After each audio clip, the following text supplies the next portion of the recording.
마태복음 다 펴시고요. 예, 마태복음 서론입니다. 오늘은 마태복음 1장 1절에서 28장 20절까지 하고요. 마태복음 1장 1절 같이 읽겠습니다. 자, 마태복음 1장 1절인데 같이 일단 읽읍시다. 아브라함의 자손이시요 다윗의 자손이신 예수 그리스도 세대에 대한 책이라. 이제 아브라함의 자손이시요 이랬죠. 이제 우리는 그냥 아브라함의 아들이신 아브라함의 아들인 다윗의 아들이신 예수 그리스도의 세대의 책이라 이럽니다. 그래서 세대란 말이 중요해요. 제너레이션이라는 책이 따는데 제너레이션 세대죠. 세대인데 이게 이제 NIV나 모든 성경에는 그 지네알러지 예, 족보라고 되어 있어요. 그 족보 이건 근데 마태복음 1장 1절 여러분 아시겠지만 마태복음 1장은 예수님의 족보가 아니고 예수님의 세대입니다. 이건 전혀 뜻이 다릅니다. 제너레이션이지 지네알러지가 아니다. 아브라함 그리고 이제 또 마태복음 1장 1절에 약간 논란이 있어요. 개역 성경은 다윗의 아들이시오 아브라함의 아들 다윗의 자손이시오 아브라함의 자손이신 예수로 이렇게 순서가 다윗이 먼저 나와요. 그리고 그런데 이제 여기 금정에 아브라함이 먼저 나오죠. 킹제임 성경에는 The Book of the Generation of Jesus Christ 다음에 The Son of David, The Son of Abraham이 나오죠. 그러니까 당연히 다윗의 아들, 아브라함의 아들 이렇게 하니까 다윗의 아들이시오 다윗의 자손이시오 아브라함의 자손이신 이렇게 해야지 왜 아브라함을 먼저 내놨느냐 이 순서부도 논란이 조금 있습니다. 근데 정확한 의미는 뭐냐면 이 영어 이건 좀 그래마 문법에 관한 것인데 이렇게 콤마를 쓸 때는 그 아브라함의 아들이신 다윗의 아들이신 예수 그리스도 이런 말입니다. 그러니까 의미가 이제 그 지저스 크라이스트 다음에 데이빗 다음 아브라함이잖아요. 그 순서가 아브라함이 당시는 그냥 다윗은 아브라함의 아들이고 예수는 다윗의 아들이고 이 의미예요. 그래서 아브라함의 아들이신 다윗의 아들이신 예수로 이것도 예전에 아주 말이 많았는데 논쟁이 많았던 부분인데요. 어쨌든 잠깐 소개를 하고 이런 부분이 있었다는 거 하고 예, 시작하겠습니다. 잠깐 기도합시다. 이따 거룩한 주 하나님 감사합니다. 하나님께서 도우시고 긍휼 베푸시고 복을 주셔서 이 시간 또 오늘부터 이 마태복음 강의를 시작합니다. 하나님께 도우셔서 이 말씀 듣는 모든 성도들이 하나님의 말씀의 은혜를 받고 말씀이 비추는 빛과 또 힘을 공급받게 해주실 간구합니다. 그리고 늘 저희가 깨어있고 또 저희가 믿음에서 자라나고 우리 주 예수 그리스도를 아는 지식에서 자라나게 해주십시오. 무엇보다도 이 말씀 공부를 통해서 주님을 더 잘 알기를 원합니다. 그리고 주님과 더 깊은 영적인 교제와 믿음의 사귐이 있기를 원합니다. 주님께 도와주시고 은혜 베풀어 주십시오. 이 시간도 지혜와 계시 영을 충만케 해 주십시오. 감사드립니다. 주의 성기도 합니다. 아멘. 예, 오늘부터 마태복음을 공부하겠습니다. 이 마태복음은 성도 마태가 쓴 복음서고요. 성도 마태입니다. 성인 마태가 아니고 성 마태 할 때는 캐톨릭에서 성 마태 할 때 성이 뭐죠? 성인이죠. 우리는 성인이란 건 없어요. 모든 크리스천이 다 세인트입니다. 성도 마태입니다. 성도 마태, 성도 누가, 성도 마가, 성도 요한, 성도 바울이지 성 바울, 누가 아닙니다. 성도 마태입니다. 성도 마태. 마태복음 성도 마태가 이 말 한마디 한마디 굉장히 중요합니다. 성도 마태예요. 성인 마태 아니고 마태복음 성도 마태가 쓴 복음서고 성경 전체에서는 40번째 책입니다. 그럼 이사야서 40장과 연관되어 있습니다. 이사야 40장과 마태복음은 서로 연관되어 있어요. 이사야 40장을 딱 펴면 마태복음과 내용이 일치한 점이 딱 나옵니다. 성경 전체에서는 40번째 책이고 신약 성경에서는 당연히 첫 번째 책입니다. 마태복음을 쓴 마태는 본명이 뭐죠? 레위죠. 레위입니다. 직업은 세리였습니다. 세리 레위가 세관에서 주의 부르심을 받았어. 12사도 중에 하나가 되었습니다. 마태복음 1장 1절은 마태복음 전체의 특징과 성격을 보여줍니다. 마태복음 1장 1절이 마태복음 전체의 핵심이에요. 아브라함의 아들이시오 다윗의 아들이신 예수 그리스도의 세대의 책이라. 이게 정확한 한국말입니다. 아브라함의 아들이시오 다윗의 아들이신 예수 그리스도의 세대의 책이라. 이 자손이라잖아요. 자손이라는 건 아들 자자 아들 손자잖아요. 자손이잖아요. 자손이 아니고 아들. 아브라함의 아들이시오 다윗의 아들이신 예수 그리스도의 세대의 책이라. 구약 성경의 마지막 책인 말라기 이후 400년 정도를 신구약 중간기라고 합니다. 예언자 말라기가 주의 말씀을 선포한 후에 이스라엘에는 400년 동안 주의 영을 받아서 주의 말씀을 선포하는 예언자가 그 민족 중에 없었습니다. 없었어요. 그런 중에 침례자 요한이 등장해서 유다 광야에서 하늘의 왕국을 선포했습니다. 너희는 회개하라 하늘의 왕국이 가까이 왔느니라. 이렇게 너희는 회개하라 하늘의 왕국이 가까이 왔느니라. 이렇게 선포를 했는데 침례자 요한이 하늘의 왕국이 가까이 왔다고 선포한 것은 왕이신 분이 가까이 왔다는 이 말입니다. 하늘의 왕국이 가까이 왔다 이 말은 하늘의 왕국이 가까이 왔다 이 말은 왕국이 곧 세워진다 아니라 왕이신 분, 하늘의 왕국의 왕이신 분이 가까이 왔다. 왕이 오셔서 왕국을 세우는 겁니다.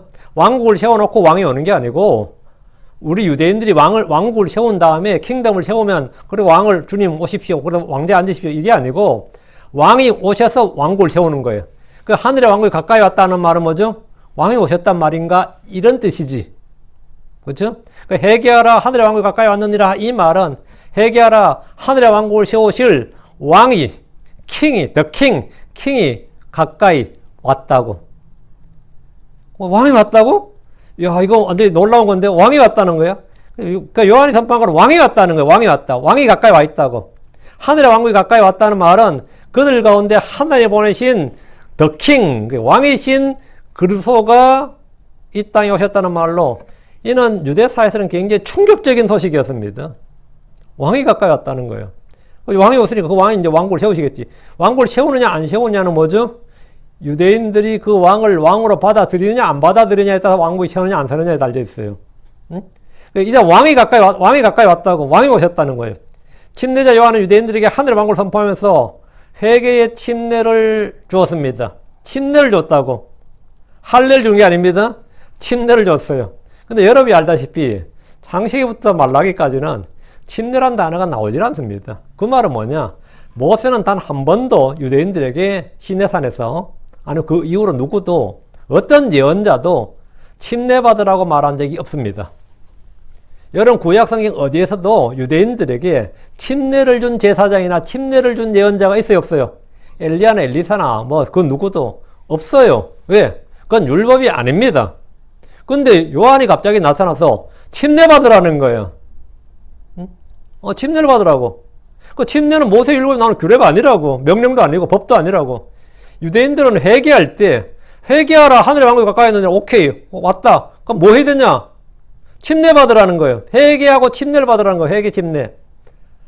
유대인들은 회개할 때 침례 받는 게 아니고 뭐 하죠? 금식을 하거나 베옷을 입고 죄를 덮어 쓰고 이런 행위를 했지 물로 와서 침례를 받은 일이 없었습니다. 요르단강에 오든지 아니면 옆에 뭐 그 갈릴리 호수로 와서 침례를 받은 적이 없다고요. 그들은 회개할 때 성전에 희생물을 가져와서 속죄를 했지 물로 침례를 받아야 한다는 명령을 받은 적이 없어요. 그런 예언자가 아예 없었어. 수천 년간. 그런데 이 요한은 제사장 집안에서 태어난 사갈의 아들이었고 성전에서 제사장으로서 사역을 한 것이 아니라 광야에서 예언자의 사역을 했습니다. 유대인들은 침례 요한을 드디어 말라기 이후로 처음 등장한 우리 민족에 400년 만에 처음 등장한 예언자로 여겼습니다. 그리고 그에게 와서 자기 죄들을 자백하면서 요르단강에서 그에게 침례를 받았습니다. 성전으로 가서 희생물 드린 게 아니라 요르단강에서 침례를 받았다고. 참 이것도 뒤집어질 이야기지 실은. 이건 완전 혁명적인 이야기예요. 그에게 죄들을 자백하면서 요르단에서 막 침례를 받는 거예요. 본래대로 하면 양이나 뭐 염소나 뭘 가지고 어디로 가야 됩니까? 성전을 가야지. 예루살렘 성전을. 근데 침례를 받는 거예요. 회개하면서. 그래서 요한은 그 침례를 받는 그 사람들에게 나는 참으로 회개에 이르도록 너에게 물로 침례를 주노라 이렇게 말했습니다. 침례의 목적이 뭐 어디 있다? 예, 회개에 이르도록. 그렇지. 침례의 목적은 회개에 있습니다. 침례의 목적은 회개에 있어요. 이거 굉장히 중요한 말입니다. 왜? 침례는 죄를 사면해 주는 것이 아니라 죄를 사면해 주는 것이 아니라 회개하는데 회개의 목적이 있습니다. 성경 어디에도 침례를 통한 죄 용서나 침례를 통한 구원이나 침례에 의한 중생을 가르치지 않습니다. 근데 지금 대부분 다 제도권 교회에서 뭐 개솔릭 물론이고 침례를 구원의 필수 요건으로 하시는 건 전부 다 성경적이지 않습니다. 성경 어디에도 침례를 통한 죄 용서, 침례를 통한 구원, 침례에 의한 중생을 가르치지 않습니다. 요한은 유대인들이 회개에 이르도록 침례를 줬습니다. 죄가 없으신 예수님도 요한에 가서 침례를 받으셨습니다. 그리고 주님께서도 그분의 제자들을 통해서 침례를 주셨습니다. 이유는 뭐다? 회개에 이르도록. 회개에 이르도록. 침례자 요한은 왕의 길을 예비하는 전령 선구자로서 주의 말씀을 예비한 예언자입니다. 자, 왕이 오는데 백성들은 뭘 해야 되느냐? 왕국을 세우기 위해서 백성들을 몰려든다고 왕을 영접하는 방법이 뭐다? 회개다 이거예요. 죄를 자백하고 회개해야 된다는 거예요. 마태복음 왕이신 예수 그리스도를 선포하는 복음서입니다. 마가복음 섬기러 오신 종, 누가복음은 사람의 아들이신 예수님, 요한복음은 하나님의 아들이신 예수 그리스도를 선포한 것과는 관점의 차이가 있습니다. 예언자 에스겔이 본 사람 스랍들에 대한 환상을 보면 네 가지 형상의 창조물이 나옵니다. 스랍이 네 가지 형상이 나와요. 다 같이 에스겔서로 가서 앞으로 1장 10절. 그 얼굴 모습을 봤는데 에스겔 1장 10절. 그들의 얼굴은 얼굴 모습으로 말하건대, 그룹들의 얼굴 모습이죠. 그들의 얼굴 모습으로 말하건대 그 네 생물이 사람의 얼굴과 오른쪽으로 사자의 얼굴과 왼쪽에 소의 얼굴을 가졌으며 또 독수리 얼굴을 가졌더라 했죠. 사람의 얼굴, 다음 사자의 얼굴, 소의 얼굴, 독수리 얼굴. 하늘의 이 그룹들의 모습이 그렇다는 거예요. 그룹들의 모습이. 그러니까 우리 창세기에서 1장에서 보면 하나님께서 뭐 형상을 따라 지었다에 나오죠. 그럼 뭐 after his image, after란 말, after라는 게 after는 뭐 뒤잖아요. after his image. 하나님께서 창조를 할 때 그럼 그 원형은 어디 있는 거죠? 여기, 예, 그룹들이 원형이 되는 거지. 이 네 생물 하나님께서 이 세상의 대표적인 창조물, 피조물들 다루고 있습니다. 먼저 사람 인류, 사자는 들의 짐승을 대표합니다. 소는 가축을, 독수리는 하늘의 짐승을 대표합니다. 이 네 생물은 사복음서를 상징하는 그룹들입니다.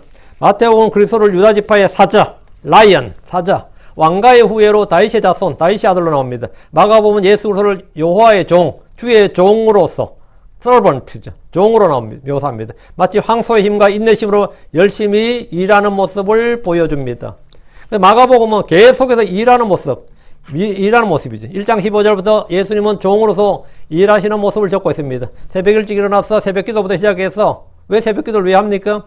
주님께 오늘 내가 해야 될 일을 하명을 받아야 되는 거예요. 그러고 나서 밤늦게 주님께서 기도에다 나오죠. 오늘 한 일을 보고를 해야 되는 겁니다. 그 종으로서의 예수 그리스도의 모습을 딱 그려놓은 거, 딱 묘사해 놓은 거죠.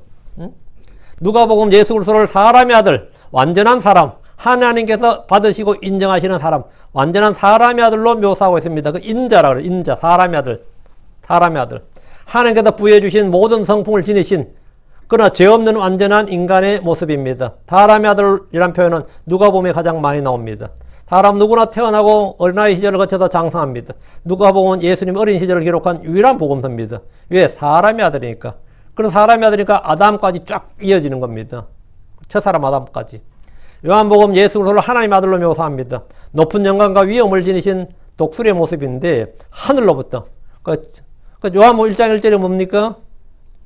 처음에 말씀이 계셨더라. 이렇게 바로 하나님이 딱 나오는 거죠. 요한복음은 예수님이 저 하늘의 하나님이심을 직접적으로 기술하고 있습니다. 기록하고 있습니다. 마태는 예수님을 다윗의 의로운 가지로 묘사했습니다. 가지란 건 뭐죠? 브랜치란 것은 자식이죠. 나무가 있으면 가지는 자식이에요. 이분은 가장 완벽한 왕이십니다. 의의 왕이시며 평화의 왕이십니다. 예레미야로 와서 23장 5절. 내 가지라 그러면 내 자식이란 뜻입니다. 이건 일반, 우리도 가계도 그릴 때 뭐냐, 패밀리 트리라고 그러잖아요. 패밀리 트리. 나무라고. 그럼 자식들은 다 가지가 되는 거죠. 예. 예레미야 3장 5절. 주가 말하노라, 보라 날들이 이르니 내가 다윗에게 한 의로운 가지를, righteous branches. 한 의로운 가지를 일으킬 것이요. 한 왕이 통치하고 형통하며 땅에서 공의와 정의를 집행할 것이요. 이랬죠. 그러니까, I'll raise unto David a righteous branch. branch의 B가 뭐죠? 대문자로 되어 있죠. A righteous branch. 내가 다윗에게 한 의로운 가지를 일으킬 것이다. 이 한 의로운 가지는 솔로몬이 아닙니다. 한 의로운 가지를 일으킬 것이다. 다윗의 허리에서 한 아들을 일으킬 것이다. 그 다윗의 아들이요. 이 말이에요. 다윗의 아들이요. 한 왕이 통치하고 형통하여 땅에서 공의와 정의를 집행할 것이며 이렇게 되어 있다고요. 그 한 의로운 가지라고. 이에 반해 마가는 하나님의 종으로서 가지된 하나님의 종으로서 가지된 예수 그리스도를 묘사합니다. 그러니까 종으로서 그건 스가랴 8장에 누가는 그의 이름이 가지인 사람에 대해서 묘사하고 있습니다. 스가랴 6장 12절 그에게 말하 이르기를 만군의 주께 같이 말씀하시니라 이르시되 그 이름이 가지인 이 사람을 보라. 그 이름이 가지인 이 사람을 보라. 그가 자기 처소에서 자라나 주의 성전을 건축하리라. 요한은 이사야가 말한 여호와의 가지를 보여줍니다. 이사야 4장 2절에 그날에 주의 가지가 아름답고 영화롭게 될 것이요 땅의 열매는 이스라엘에서 피난한 자들 위하여 심히 좋고 아름답게 될 것이며, 여러분 주의 가지가 사람인 가지, 주의 가지, 다윗에게 한 의로운 가지, 이 가지란 말, 이게 브랜치란 거예요. 브랜치. 그 마태복음은 의로운 가지로서 예수 그리스도를 묘사합니다. 마태복음 왕이신 그리스도를 기록하기 때문에 아브라함, 다윗의 세대를 따라 기록합니다. 이와 달리 마가복음과 요한복음 아예 족부, 이 세대가 기록되어 있지 않습니다. 왜? 종은 당연히 지네알러지가 없어요. 종이 무슨 적에 있어요. 마가복음 종으로서 예수를 기록했기 때문에 아예 기록할 게 없었고, 예. 요한복음은 하나님이시니까 당연히 있을 수가 없는 거죠. 예. 누가복음은 아담까지 기록하고 있는데 이는 그분이 마지막 아담이시기 때문입니다. 둘째 사람 마지막 아담이시기 때문에 사람의 아들이기 때문입니다. 마태복음은 예수 그리스도를 레위기 5장의 범법 헌물로 묘사하고 있습니다. 마가는 예수 그리스도를 레위기 4장의 죄헌물로 묘사하고 있습니다. 누가는 예수 그리스도를 레위기 3장의 화평헌물로 묘사합니다. 요한은 예수를 레위기 1장의 번제헌물로 묘사하고 있습니다. 번제헌물은 죄를 위한 것이 아니라 헌신을 의미합니다. 번제물은 또한 그리스도의 모형입니다. 주님 십자에서 온전히 자신을 번제물로 드렸습니다. 마태복음에 관해서 몇 가지 사실을 정리합니다. 마태복음의 분량 길이는 28장입니다. 절수는 1071절이에요. 영어 킹제임 성경 기준으로 23,343단어로 되어 있습니다.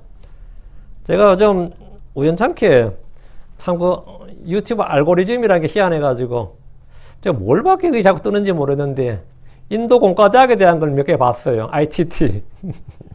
근데 제가 인도 공과대학 다른 게 아니라, 거기 애들이 공부하는 걸 봤는데, 초등학생부터 암기력이 탁월하더라고요. 암기력이 왜 탁월한가 하면, 힌두교는 베다경전이라 있거든요. 그게 두께가 장난이 아니에요.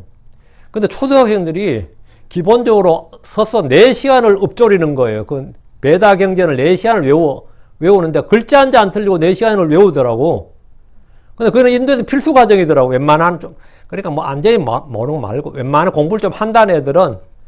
그러니까 암기를 극도로 초등학교 때 발전을 시켜 놓는 거예요. 암기라고 또 베다 수학이라고 그래가지고 산수 계산법하고. 그래가지고 걔들이 이제 경쟁을 거쳐서 ITT 인도 공과대학을 가는데 그 애들이 그 졸업생들이 여기 미국 와서 IT 교육 시작하고 있다 이런 이야기들이지 전반적으로. 야, 근데 다른 건 제가 하나도 저기 충격이 없는데 그 베다 경전에 오는 거 보고 제가 완전 기겁을 했어요. 우리 크리스천들은 우리 성경 외우나? 걔들 정도 한다면 우리는 이 신약 성경 좀 다 외웠어야 돼 보니까. 제가 진짜 보면서 제가 회개를 엄청 하게 되더라고. 야, 이거 심각하구나. 쟤들은 그 같지도 않는 베다 경전을 외우고 말이지. 그렇잖아요. 솔직히 경전이 할 거 있나? 근데 우린 진리인 이 성경도 제대로 진짜 그거 보고 제가 상당히 충격을 받았어요. 응? 그 교장이 선창을 하는데 선창을 아들 그냥 둘러앉아서 노래식으로 그걸 외우는데 옛날 히브리 애들이 저렇게 했구나 싶더라고요. 응? 그 옛날 바리새인들은 기본적으로 모세오경을 다 외웠습니다. 모세오경 창세기부터 신명기까지 다 외웠어요. 근데 히브리 음조 자체가 비슷해요. 노래처럼.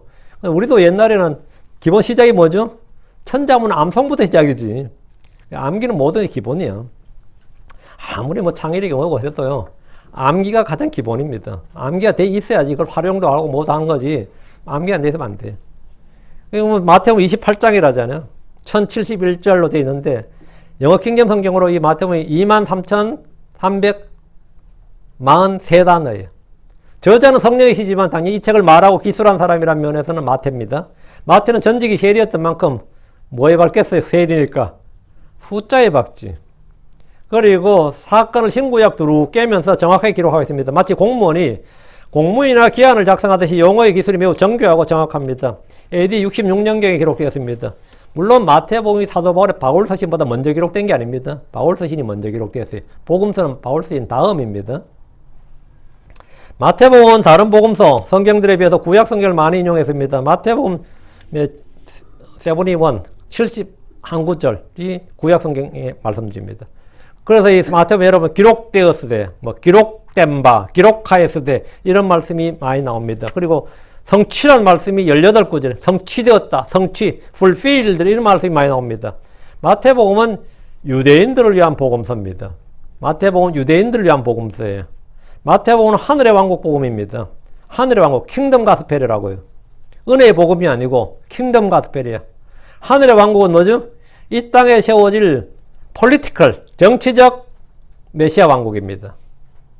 이거는 물리적인 거예요. 정신적인 게 아니라 폴리티컬, 다음에 뭐냐? 피지컬. 직접 이 땅에 세워지는 왕국이라고.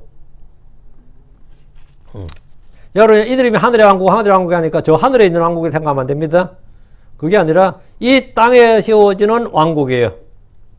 그리고 유대인들이 민족들의 머리가 되고 예루살렘이 왕국의 수도가 되고 주 예수님께서 친히 왕좌에 앉아서 천년 동안 이 땅에서 다스리는 눈에 보이는 물리적 왕국입니다. 이 왕국이 소위 말하는 이 세상 사람들이 그다지 원하는 뭐냐? 유토피아예요. 유토피아란 말은 뜻은 아시죠? 예. 어디에도 없다는 뜻입니다. nowhere란 뜻이에요. 사람들은 꿈을 꾸지만 그러는 건 실제로 이 세상에는 없다는 거지. 사람들 어느 신화나 어느 전설이나 전부 다 유토피아가 나옵니다. 여러분이 한국의 불교도 어디에 가면 극락이 있다는 거예요. 극락은 여러분 생각할 때 불교도 극락은 죽어서 가는 거 아닙니까? 그건 불교도들이 그건 잘못하는 겁니다. 극락은 이 땅에 있는 겁니다. 그 땅 어디야? 어디에 있을 것 같아요? 그게 서방정토입니다. 서방정토란 거 뭐죠? 서쪽 방향으로 가면 정토가 나온다는 거예요. 응? 그게 서방정토야. 저 죽어서 어느 땅에 있는 게, 죽어서 어느 혼이 가는 그게 극락이 아니고, 어디 가면 서방정토 나오는데 그건 뭐냐? 에덴의 동산이 나온다는 거예요. 그 에덴의 동산은 누가 지키고 있는데, 누구죠? 그룹이 칼로 지키겠다고. 그래, 영물이 지키고 있는데 그 영물을 부수고 들어가야 돼. 아니면 호의를 입어 들어가야 되는데, 그게 전부 창세기에 나오는 신화의 창세기 노아의 홍수를 거쳐서 흩어져서 퍼진 거예요. 그럼 어디나 다 있습니다. 그렇게. 죽어서 가는 게 아닙니다. 유대인들에게 하늘의 왕국은 죽어서 혼이 가는 그게 아니라 이 땅에서 세워지는 패러다이스예요. 이 땅에서. 우리 크리스천들은 그게 이 땅에서 세워진 그게 아니고 뭐죠? 죽어서 헤븐리 킹덤에 가는 거죠. 하늘 위로 가는 이야기고 우리는 그 전혀 다르게 하나님 이스라엘에게 하늘을 약속한 적이 없습니다. 하나님 이스라엘에게 너희가 곧 하늘에서 잘 먹고 잘 살 것이다. 뭐 하늘에서 영원히 이런 건 하나님께서 그런 블레싱을 주신 적이 없어요. 그러나 하나님께서 우리 크리스천들에게는 하늘에 속한 영적인 블레싱을 스피리추얼 블레싱을 주셨고 하늘에 뭘 이야기했지? 하늘에 속한 걸 주셨지. 너희가 어느 땅에 가서 가면 어느 땅에서 너희가 이렇게 살 것이다. 이런 약속을 얼스리 블레싱을 우리에게 약속한 적이 없습니다. 여러분이 잘못 기도하면 안 돼요. 잘못 기도하면 안 됩니다. 구약성경의 핵심적인 예언이 뭐냐면, 프라퍼시, 핵심적인 예언이 뭐냐면, 이 킹덤이에요. 그것도 얼스리 킹덤입니다. 그 신약에서 우리에게 주어진 약속은 이 프라퍼시가 아니라 미스터리예요. 신비라고. 교회는 신비예요. 왕국은 신비가 아닙니다. 왕국은 예언이고, 교회는 신비입니다. 미스터리라고. 하나님께서 우리에게 한 가지 신비를 알려주는데 그 신비가 뭐냐면 우리 몸이 뭐라고? 호련히 변화되고 하늘에 올라가서 주님과 함께 영원히 간다. 이거는 신비야. 우리는 주님과 한 몸이 되고 하나가 돼서 영원히 하늘에서 복을 누린다. 이건 신비라고. 이건 구약에 예언된 게 아니에요. 구약의 예언이 아니라 구약의 예언은 땅에 관한 왕국에 관한 겁니다. 이거 잘 구분하셔야 되고 마태복음 예수 그리스도께서 구약 성경에 미리 약속된 메시아고 아브라함의 씨고 다윗의 아들이신 왕이시고 하나님께서 주신 율법을 완성하시는 분으로 이 땅에 그 율법으로 친히 공의와 의로 통치하시면서 이 땅을 평화롭게 전쟁도 없고 질병도 없고 뭐도 없고 죽음도 없고 이런 평화롭게 의가 넘치는 그런 이 폴리티컬 킹덤을 하나 완벽한 왕국을 하나 세우신다. 이게 구약 성경의 핵심이고 그런 놀라운 이 땅이 그런 놀라운 일이 발생한다 이거예요. 그게 구약성의 핵심이고 당연히 우리는 그런 왕국이 온다를 믿죠. 그런 온다를 믿는데 그런데 사실 우리에게 주어진 건 우리는 그보다 훨씬 더 뛰어난 약속을 받았습니다. 더 better, 훨씬 더 나은 언약, 더 나은 프라미스, 더 나은 약속을 받았다고. 우리는 하늘에 속한 상속을 받는 거지. 모세의 율법은 이방인들이 주신 것이 아닙니다. 하나님 모세에게 율법을 주시면서 이걸 이방인들에게 온 세상에 퍼뜨려라 그러지 않았어요. 너희 민족만, 너희가 내가 주는 땅에서 너희 민족이 지키라는 거지. 뭐 가나안 족속이나 뭐 이집트 사람이나 바빌론 사람이나 아니면 아시리아 사람들에게 이거 전해가지고 그들이 지키게 하라 그거 아니에요. 너희 민족만.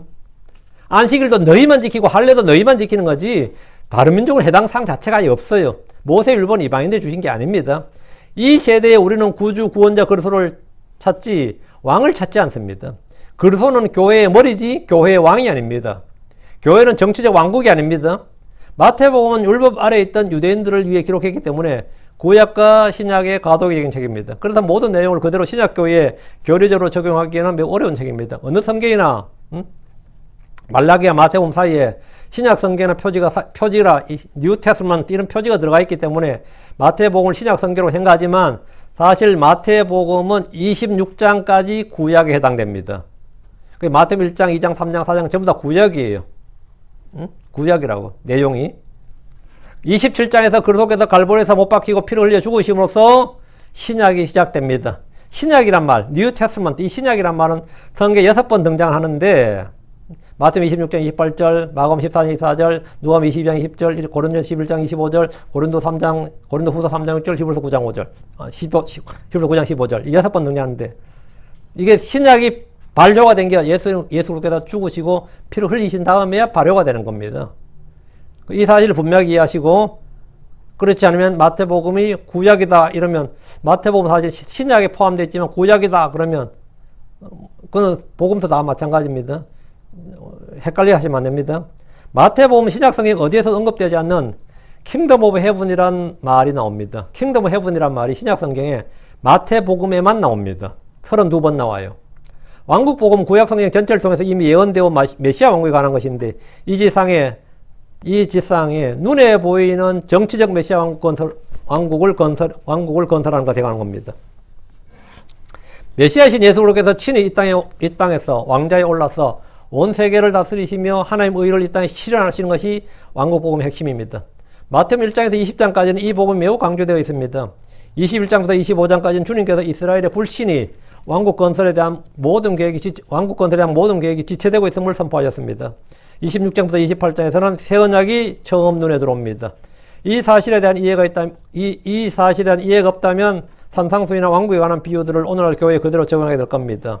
그렇게 되면 대환란이 끝날 때까지 끝까지 견디는 자가 구원을 받으라는 교리를 이 시대에 적용하는 잘못을 범하게 됩니다.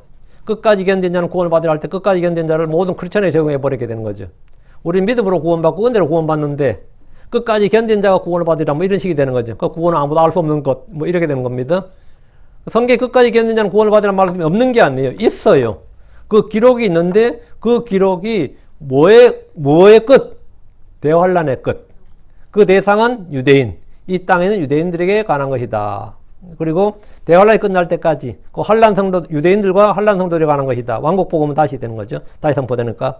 그 산상수이나 왕국 비유는 현재 교회와는 사실은 아무런 상관이 없는 비유입니다. 물론 우리는 교훈적으로는 얼마든지 모든 말씀을 다 배우고 우리에게 적용할 수 있습니다. 그러나 교리적으로 그렇다는 겁니다.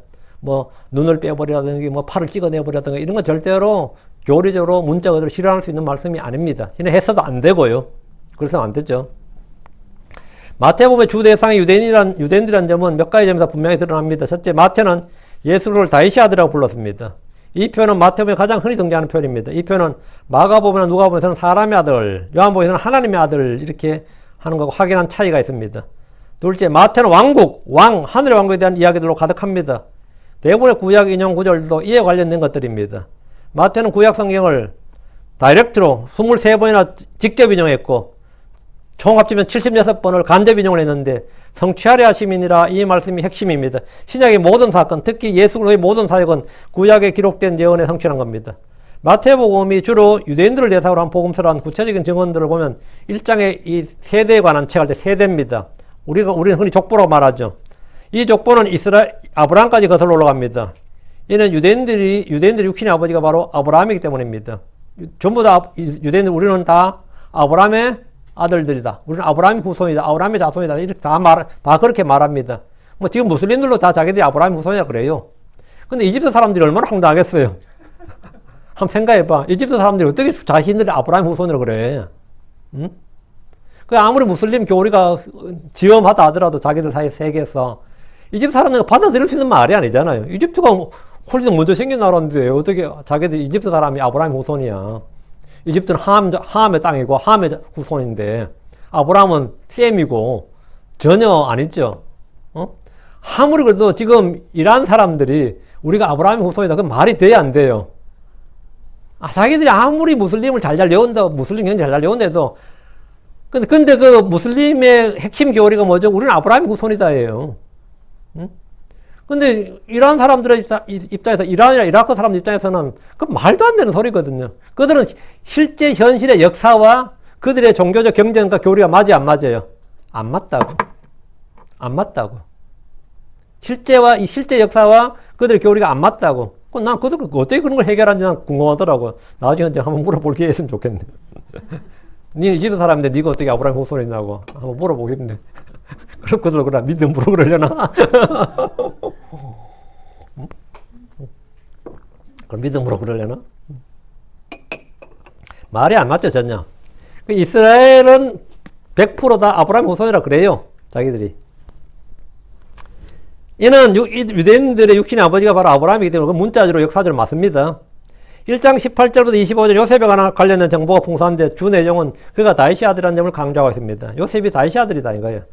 10장에서 제자들은 이스라엘의 잃어버린 양들에게로 보냄을 받았지만 이방인들에게는 가지 못하도록 금지하셨습니다.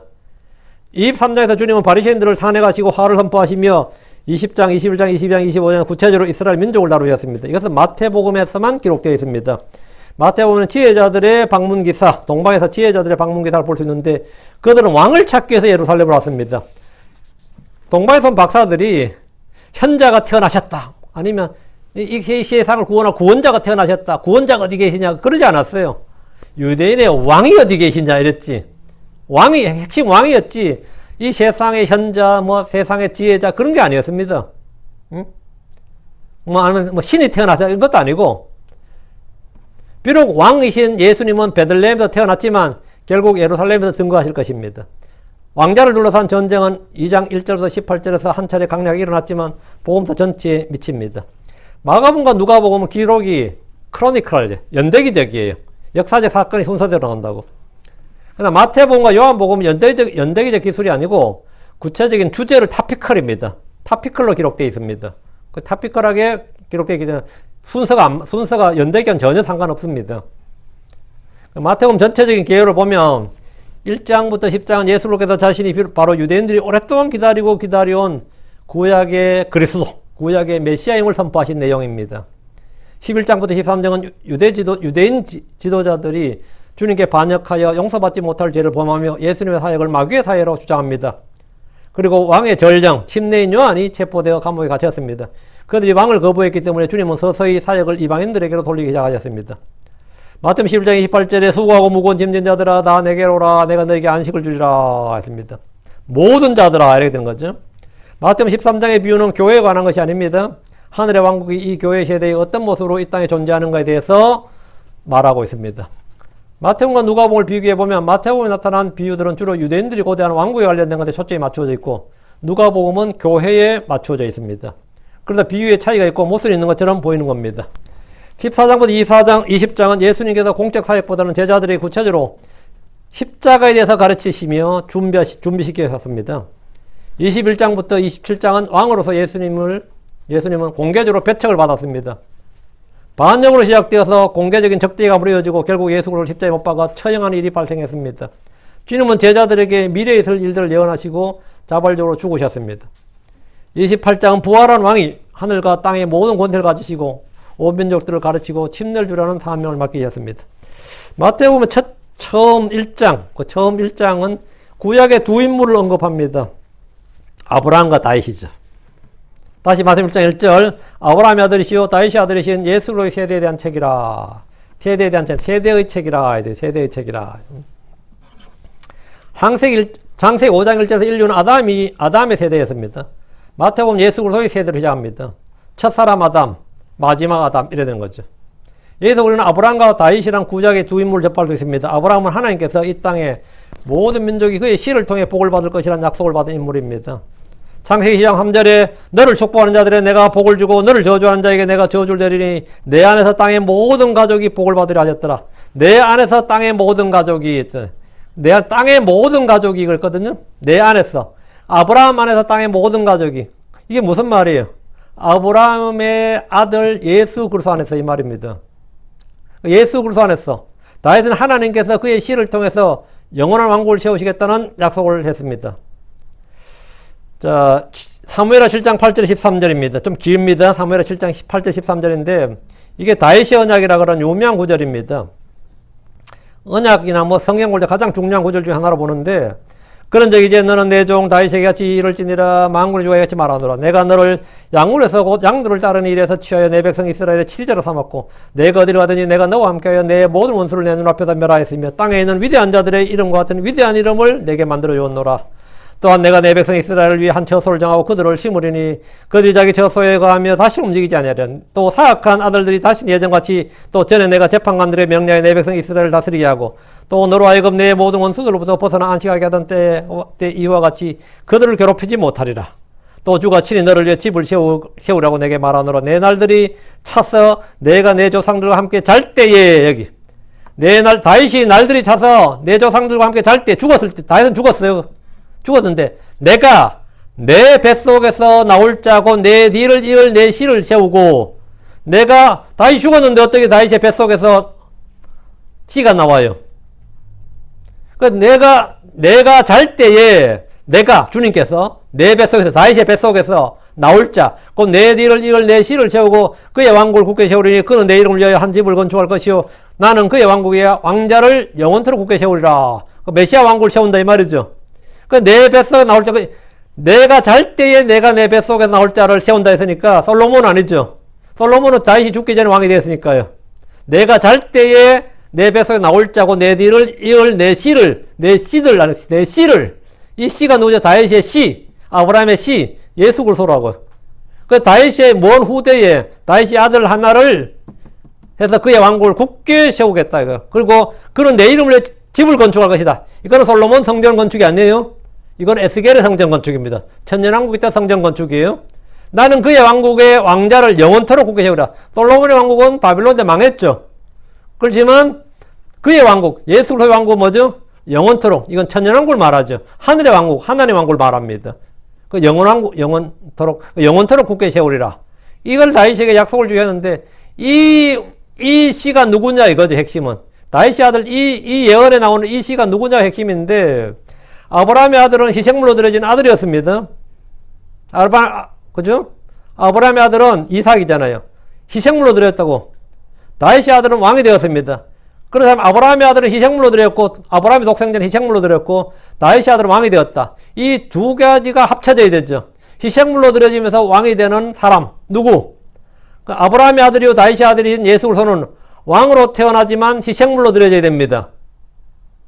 마태복음은 우리 주 예수님께서 왕으로 태어나서 희생물로 죽으심으로써 하나님께서 아브라함과 다윗에게 약속하신 언약을 성취하셨다는 겁니다.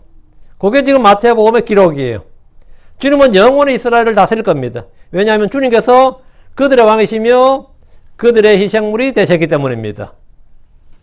다윗의 아들이라는 용어는 유대인들이라면 누구나 다 예언된 메시아 왕국의 통치자라는 의미로 널리 통용되고 이해하는 말이었습니다. 그래서 기도할 때도 병자들이 기도할 때도 뭐라 그래요? 다윗의 아들이시여 이러잖아요. 다윗의 아들이여 내게 자비를 베푸소서 우리에게 긍휼을 베푸소서 할 때 우리 불쌍히 기도할 때 부른 앞에 말이 뭐죠?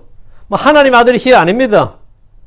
예, 그리스도시여도 아니고 다윗의 아들이시여예요. 그들이 기도할 때 항상 부르는 말이 다윗의 아들이었다고. 왜? 유대인들에게 다윗의 아들이라는 용어는 뭐죠?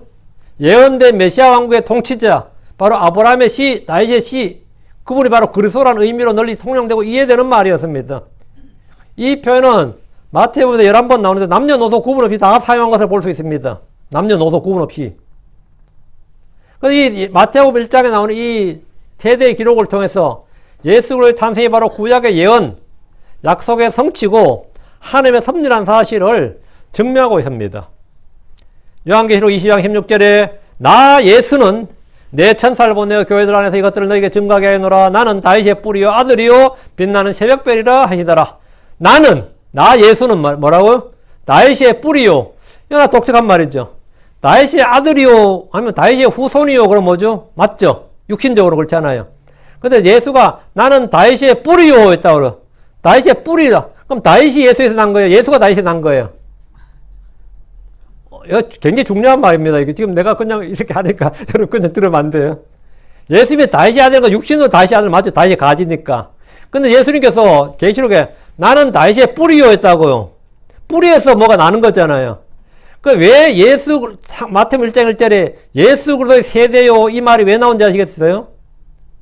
족보는 아브라함, 다윗, 예수잖아요. 족보는.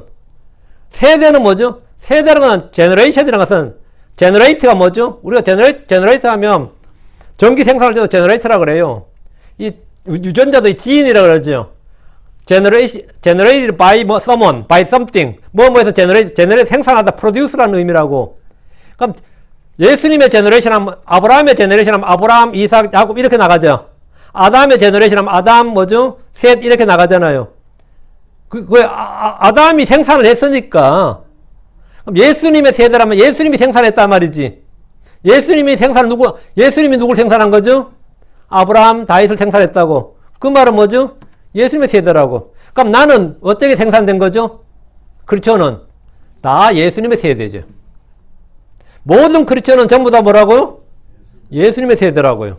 예수님의 족보가 아니고 예수님의 세대라고.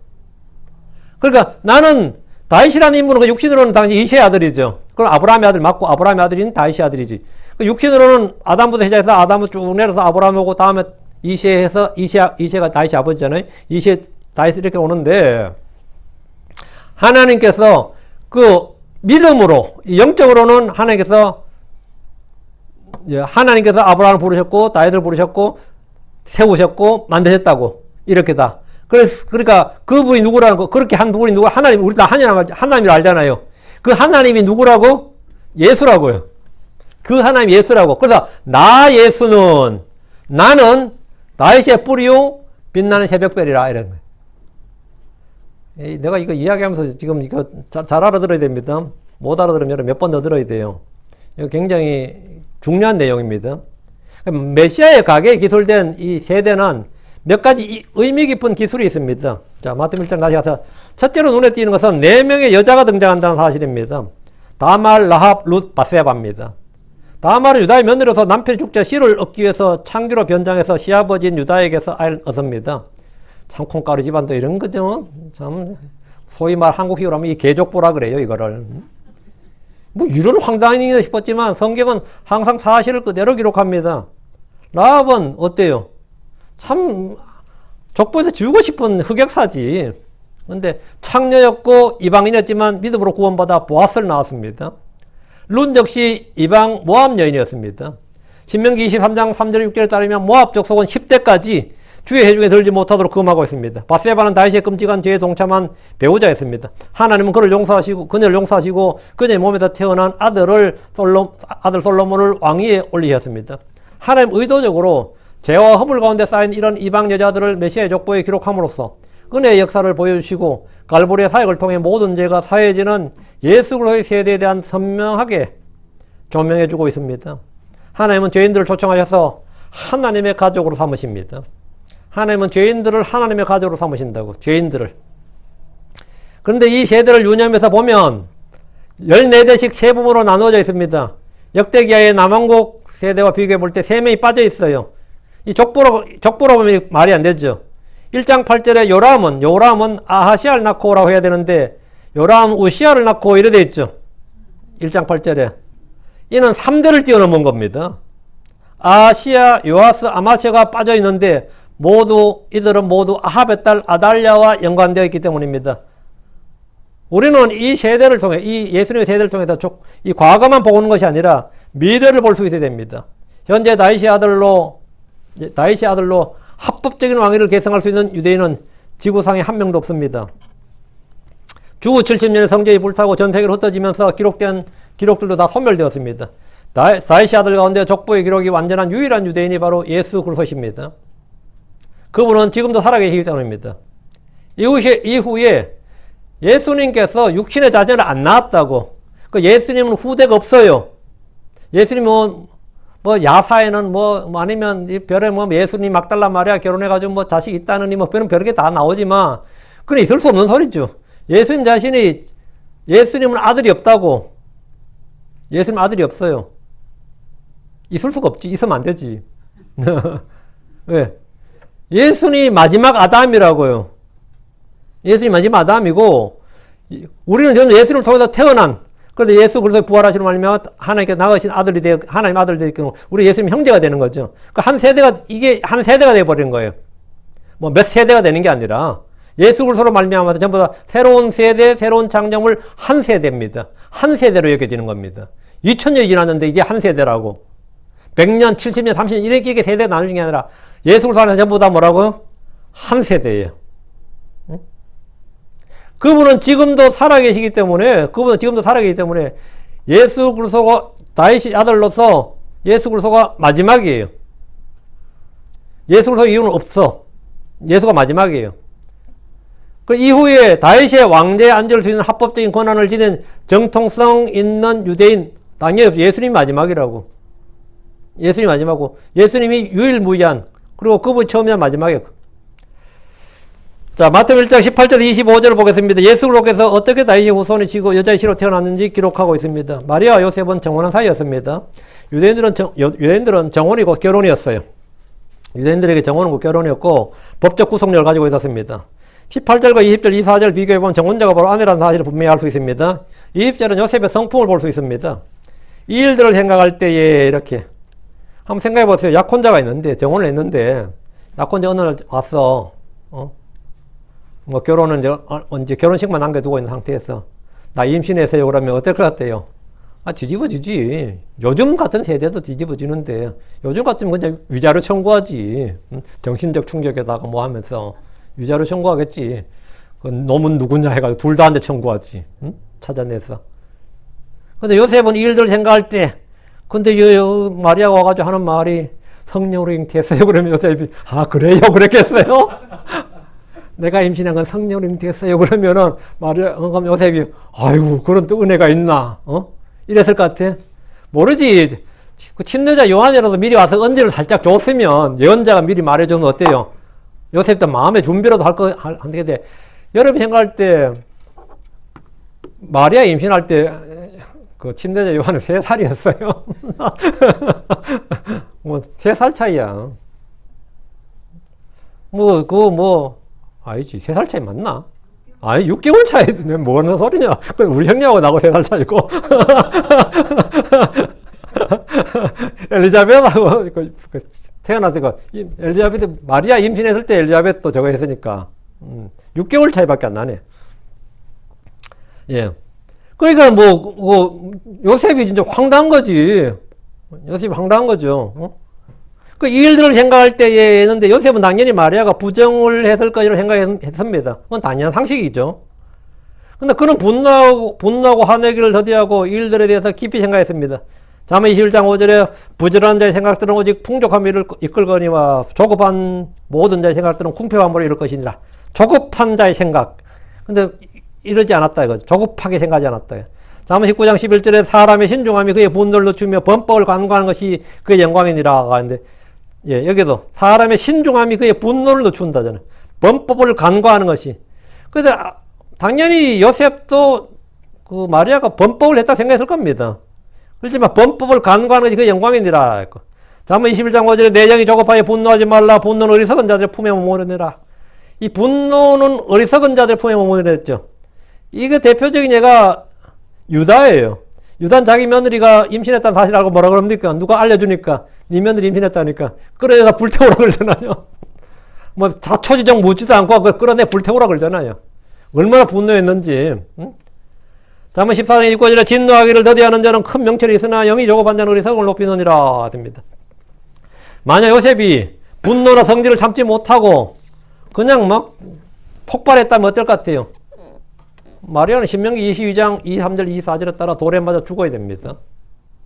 요셉의 꿈에 천사를 통해서 말씀을 듣기까지 그런 인내와 믿음과 절제로 자신을 다스렸음을 분명히 알 수 있습니다. 우리는 요셉을 통해서 이런 성품은 좀 배워야 됩니다. 사람들은 얼마나 말이 많습니까? 특히 태생에 관련된 소문은 단번에 온 유다에 퍼지고 말 겁니다. 그래가지고 애 태어나면 요셉의 친구들이 다 뭐라 그랬어요? 그 동네 나사렛 사람들이. 그 요셉이 술 한잔 마시면서 독주를 마시면서 내 마누라가 임신했다네 이러면서 그건 성령으로 임신했다네. 그러면 친구들이 그래 그러겠어요? 뭐라 그러겠어? 특히 태생에 관련된 건 굉장히 예민하죠. 실제로 요한복음 8장 41절에서 유대인들은 예수님의 출생에 관련해서 거짓 소문을 퍼뜨렸습니다. 요한복음 8장 41절 너희는 너희 아비가 행한 일을 하는도다 하시매 이에 그들이 그분께 이르되 우리는 음행을 통해 나지 아니하였고 우리에게는 한 아버지 계시니 곧 하나님이시로다 하거늘. 이게 뭔 말이에요? 예수님한테 반격을 하는 거예요. 우리는 음행을 통해 나지 아니하였고 이랬어요. 너는 음행을 통해 태어났고 이 말이에요. 응? 너는 사생하고 너는 음행을 통해 태어났고 우리는 아니고. 누가 누구한테 지금 훈계질이냐 이거예요. 누가 누구한테 설교하냐 이거예요 지금. 사탄은 늘 예수로의 동정녀 산세를 공개하고 조롱하고 비웃습니다. 많은 불신자들이 성경의 신성이나 예수를 모독할 때 첫 번째로 드는 예가 뭐죠? 동정녀 산생이죠. 동정녀 산생은 늘 단골 메뉴입니다. 말이 되냐? 우리는 요셉처럼 이 일을 깊이 생각하고 성경에 기록된 말씀을 통해 이 문제를 해결받아야 됩니다. 마태복음 1장 20절에 그녀 안에 소태된 그것은 성령님으로 말미암았느니라. 그녀 안에 소태된 그것은 그게 뭐죠? 그것은 예수님의 몸이죠. 성령님으로 말미암았느니라. 하나님은 친히 예수라는 이름을 장명해 주셨는데 예수아라는 것은 저호바 세이비어, 저호바 플러스 세이비어의 합성어입니다. 하나님께서 구원하신다. 그러니까 여호수아, 호세아, 예수아 이 같은 겁니다. 여호와께서 구원하신다. 하나님은 구원자 이런 뜻입니다. 하나님은 구원자시다. 이 이름은 구약의 여호수아와 같은 이름입니다. 그 조슈아라고 하잖아요. 그래서 제가 예수라는 이름은 예슈아로 바꾸는 게 맞다고 생각합니다. 그래야지 구약과 일치가 돼요. 이름이 그 히브리어도 예슈아고 아람어도 예슈아예요. 콥트교라 그러거든요. 이집트의 기독교인들을 콥트교라 그래요. 콥트교도들이 부르는 이름은 항상 예슈아예요. 예슈아. 네. 예슈아는 세계 공통이야. 근데 이제 예수가 된 것은 한국에서 예수가 된 것은 이제 번역돼서 예수를 해버리니까 그건 굳어져 버린 건데 왜 예수로 번역냐면 야소로 한자가 야소였기 때문입니다. 한자로 야소로 번역을 했기 때문에 그 중국에서 음찰해서 예수가 된 거지. 그래서 예수가 된 것이지 이거는 그냥 조금 잘못됐다 생각해. 지금이라도 좀 고쳤으면 좋겠어. 예슈아 이게 훨씬 발음도 좋고 읽기도 좋고 이 성경과도 다리 이름과도 좀 맞아 들어가는 것 같아요.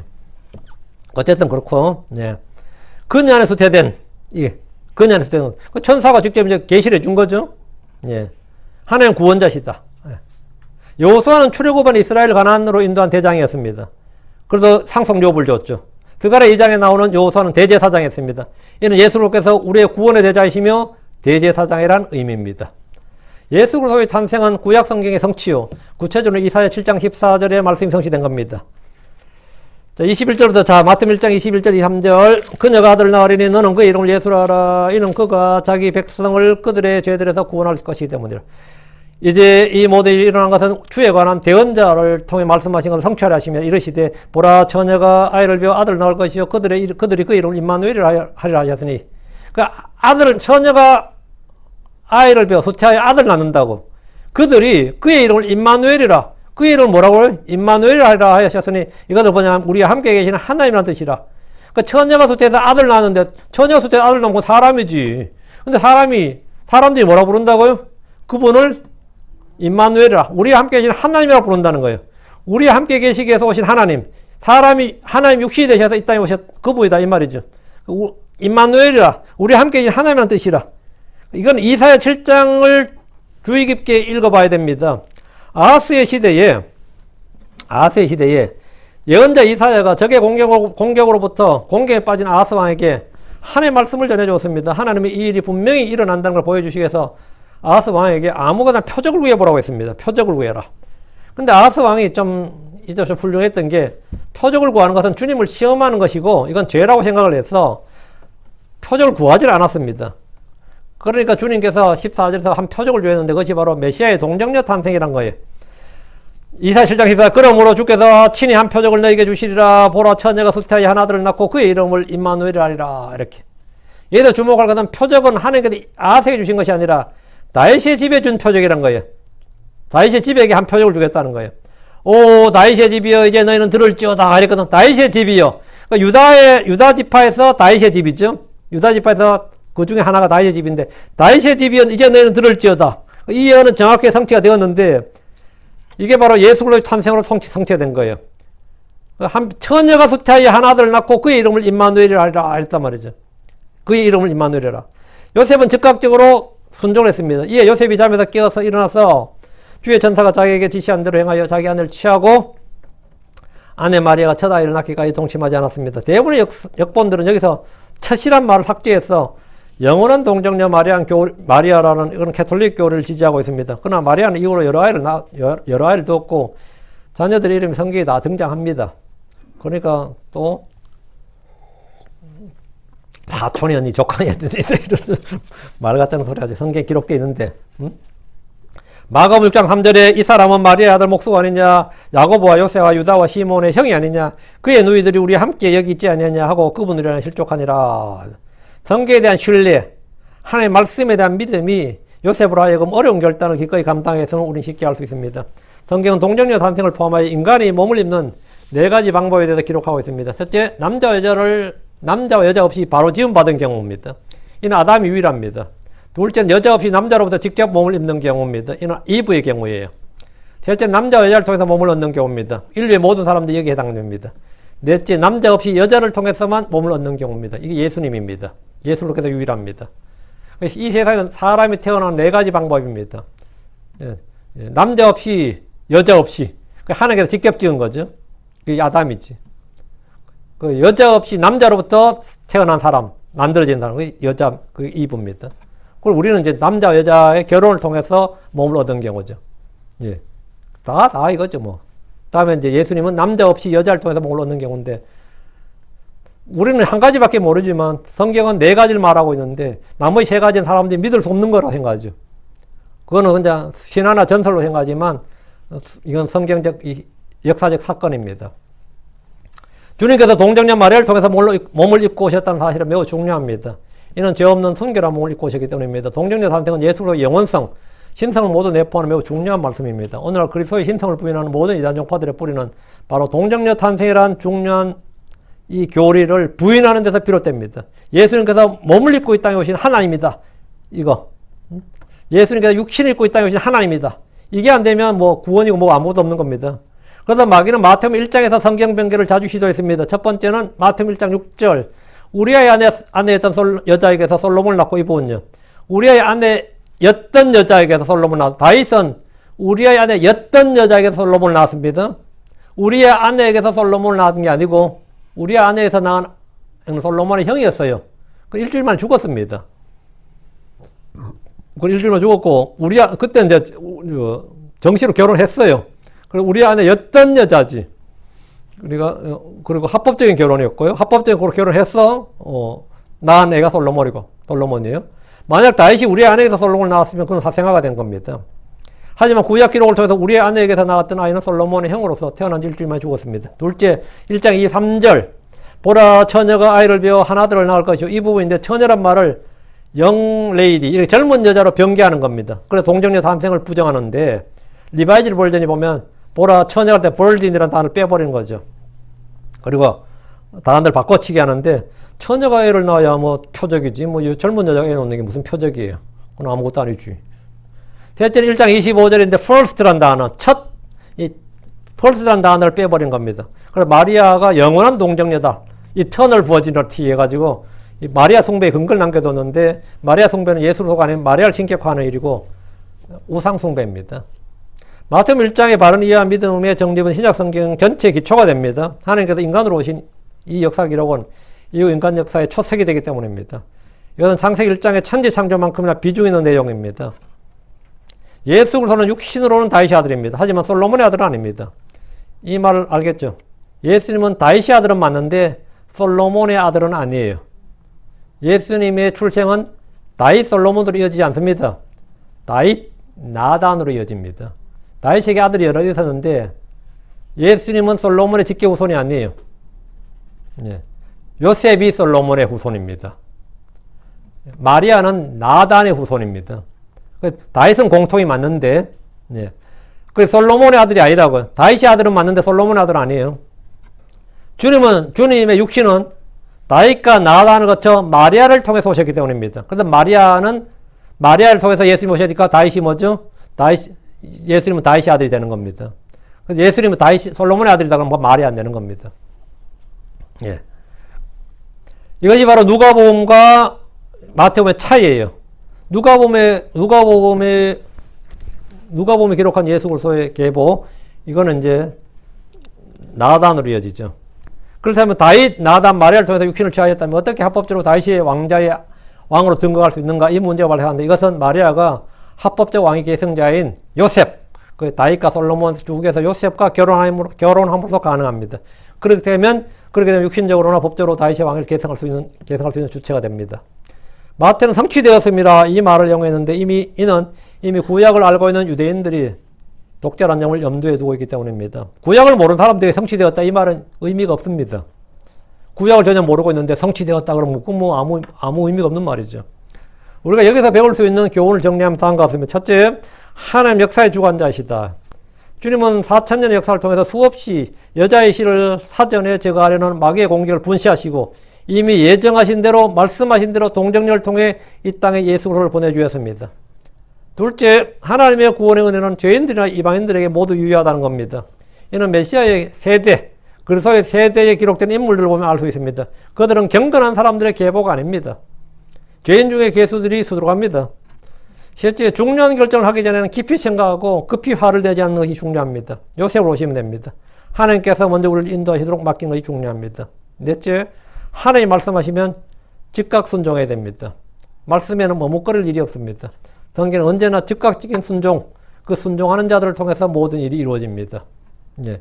머뭇거리고 한번 빼고 사양합니다 하면 그건 하나님께서 전혀 그 사람에게 다시 찬스를 줘가지고 하는 거 없습니다.